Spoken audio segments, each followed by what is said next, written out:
napapansin sa iyong mga kapaligiran.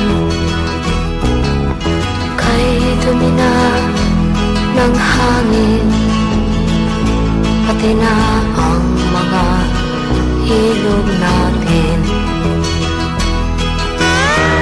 Hindi na masamang pagpunta.